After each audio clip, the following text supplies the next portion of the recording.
with Nelson Lubao and Jen Subardia. Bumuo ang Pangulong Bongbong Marcos ng isang interagency task force para linisin pong oil spill mula sa lubog na MB Terra Nova sa Bataan.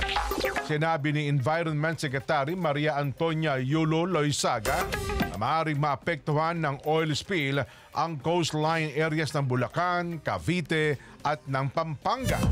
Ayon po sa Pangulo, ang task force ay pangungunahan ng Office of the Civil Defense, OCD, at susuportahan ng DNR, PCG at iba pang mga ahensyang may kinalaman.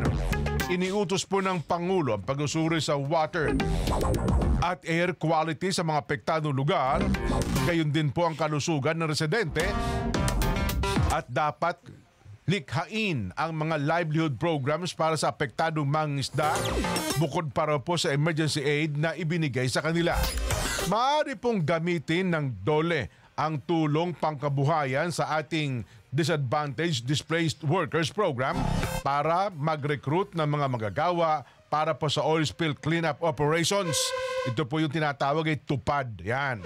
Idinitalya ng mga divers ng Harbor Star Shipping Services na nananatiling buo ang barko sa ilalim po ng dagat at kaunting langis lamang ang tumagas.